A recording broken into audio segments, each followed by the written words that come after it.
අද මම මේ කතාව කියන්නේ ඔයගලන්ට මැයි මාසේ 18 වෙනිදා. මේ දිනේ ලියලම බෝඩ් එකේ දාලා ඔයාලත් එක්ක කතා කරන්න ඕනේ කියලා කල්පනා කළා.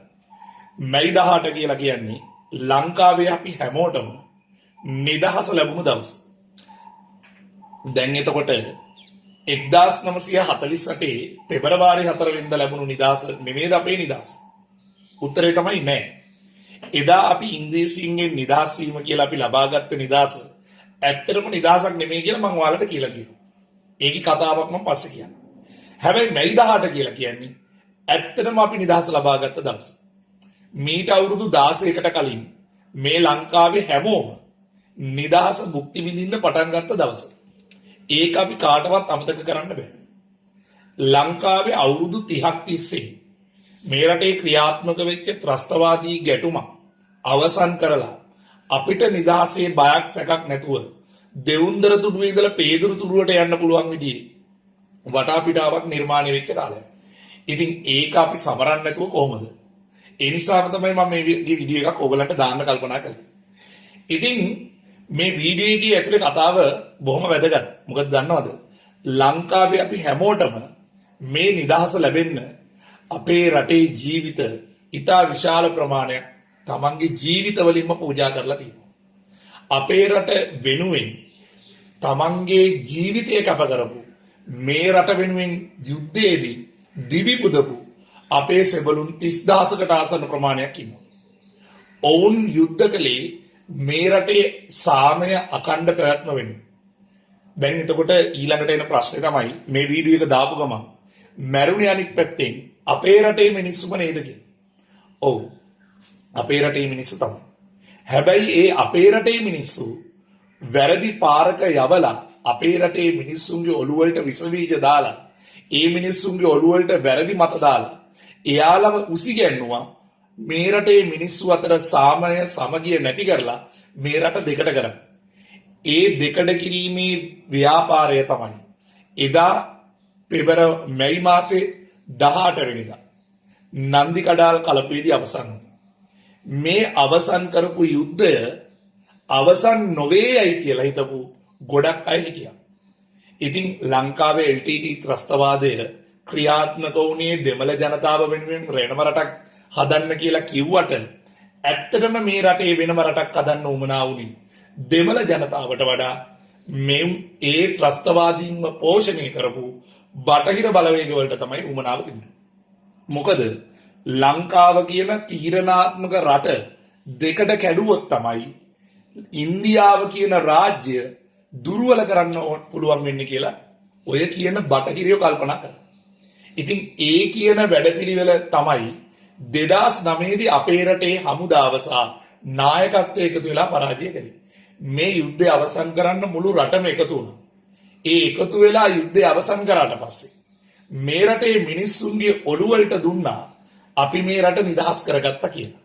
හැබැයි කාලයක් යනකොට මේ එකතු වෙලා කරපු අය බෙදිලා වෙන් වෙන්න පටන් ගත්තා. බෙදිලා කට්ටියක් ඡන්දේ ඉල්ලුවා. අද මේ යුද්ධයේ අයිතිකාරයා මම තමයි කියලා හැමතැනම කී යන කණ්ඩායම් දැන් ඉන්නේ. කාලයකට එක කණ්ඩායමක් කියනවා, තව කාලයකට තව කණ්ඩායමක් කියනවා. හැබැයි මේ රටේ සියලුම දෙනා එකතු වෙලා මේ යුද්ධය අවසන් කළා කියන එක අමතක. දෙමළ ජනතාව වෙනුවෙන් කතා කරන ඔය දෙමළ නායකයන්ට අවුරුදු 16ක් ගත වෙලත් බැරි වෙලා තියෙනවා. දෙමළ ජනතාවට තියෙන පොදු ප්‍රශ්නවත් විසඳන්න. දෙමළ ජනතාවට තියෙන්නේ භාෂා ගැටලුවක්ම නෙමෙයි කියන එක මේ රටේ ඉන්න දෙමළ නායකයෝ පිළිගන්න ලෑස්ති නැහැ. ඔවුන්ට ඕනේ කරන්නේ බලය පමණයි. ඒකට ඒගොල්ලෝ ජාතිවාදය අවශ්‍යනවා. ඉතින් කල්පනා කරන්න අනිවාර්යයෙන්ම මේ රට ඔක්කොම නම් අපි එකතු වෙන්න ඕනේ. එකතු වෙන්න හොඳම දවස තමයි මැයි 18. යුද්ධය අවසන්, මැරුණු අය දැන් මැරිලා ඉවරයි. හැබැයි මේ මැරුණු මිනිස්සුන්ට කවදාවත් අපි අපහාස කරන්න අවශ්‍ය නැහැ. තමන්ගේ අරමුණක් වෙනුවෙන් සටන් කරපු ත්‍රස්තවාදීන් කියලා කියන ජනතාව අපේම මිනිස්සු. ඔවුන් වැරදි පාරක ගියේ. ඔවුන්ගේ පසු පරම්පරාවත් ඒ වැරදි පාරේ යන්න දෙන්න අවශ්‍ය නැහැ. ඒක තමයි වැදගත්ම දේ. අපි හැමෝම එකතු කරගන්න ඕනේ. මේ රටේ හමුදාව තමන්ගේ ජීවිත පූජා කළේ මේ රටේ ඒකීයභාවය වෙන්නේ. ඒ නිසා හමුදාව මේ කරපු දේ කොහොමවත් සුළු කොට තකන්න බෑ. තමන්ගේ පෞද්ගලික න්‍යාය පත්‍රවලට මේ රටේ දේශපාලනඥයන්ට උමනා විදියට මේ රටේ සෙබළු කරපු දේවල් සුළු කරලා තගන්න බෑ. ඒ නිසා අනිවාර්යයෙන්ම වෙන්න ඕන දේ තමයි මැයි 18 වෙනිදා අපි හැමෝම සිහිපත් කරන්න ඕනේ. මැරුණු හමුදා සෙබළු වගේම මේ යුද්ධයෙන් මැරුණා ඉතා විශාල ප්‍රමාණයක්. උතුරේ විතරක් නෙමෙයි දකුණ විශාල ප්‍රමාණයක් මිනිස්සු මැරුණා. බෝම්බ වලට අහු වෙලා මැරුණා. උතුර දකුණ කියලා වෙනසක් නැතුව දලදා මාලිගාව ඉස්සරහ ශ්‍රී මහා බෝධිය ළඟ කාත්තන්කුඩි මුස්ලිම් පල්ලි ලංකාව පුරාම හැමතැනම මිනිස්සු මැරුණා. මේකට ත්‍රස්තවාදය වග කියන්නේ.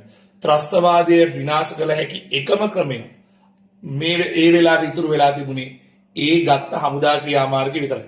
ඒ ගැනීම සම්බන්ධයෙන් අපිට කිසිම විරුද්ධත්වයක් නැහැ. හැබැයි දෙමළ ජනතාව වැරදියට තේරුම් ගන්න ඕනේ නැති කාරණාව. මේක ඔබට විරුද්ධව කළ සටනක් නෙමෙයි. මේක රටේ ඒකීයභාවය වෙනුවෙන් කළ යුතු සටනක්. ඉතින් මේ රටේ සිංහල කෙනෙකු ජනාධිපති විය යුතුයි කියලා විතරක් කියලා ව්‍යවස්ථාවේ කොහෙවත් කියලා නැහැ. මේ රටේ සංස්කෘතිය පිළිගන්න සිංහල නොවන දෙමළ මුස්ලිම් ඕනම කෙනෙක්ට මේ රටේ නායකයෙක් වෙන්න පුළුවන්. එහෙනම් මේ රට පුංචි රටක්. මේ රට කඩා ගන්න ඕනේ නැහැ. අපි හැමෝම එකට ජීවත් වෙලා ආසියාවේ නෙමෙයි මුළු ලෝකෙම බබලන රටක් කරගන්න අපි හැමෝම එකතු වෙන්න ඕනේ. ඒ එකමුතුව වෙනුවෙන් තමයි අද මේ වීඩියෝ එක ගෙනන්නේ. තව එකම එක කතාවක් කියන්න. ඒ කතාව තමයි 2009 මේ රටේ යුද්ධය ඉවර කරපු නන්දි කඩාල් කලපුවේදී ලක්ෂ ගාණක් මිනිස්සු මැරුණා කියලා ජාත්‍යන්තර ජනමාධ්‍ය විසින් ගෙන යන බොරුව ඔය සමාජගත වෙන්න දෙන්න එපා. ඒක බොරුවක්. සමහර මේ යුද්ධය අවසන් කිරීම ගැන කතා කරන මිනිස්සු සමහර වෙලාවට කියනවා මිනිස්සු මැරුණේ ඒ කියන තැනදී විතරක් නෙමෙයි ලංකාවේ හැමතැනම මැරුණා. අනිත් එක ඔය කියන තරම් එහෙම මනුෂ්‍ය ඝාතනයක් මනුෂ්‍ය සංහාරයක් සිද්ධ වුණේ නැහැ. ඒ සංහාරය තනිකරම බොරුවක්.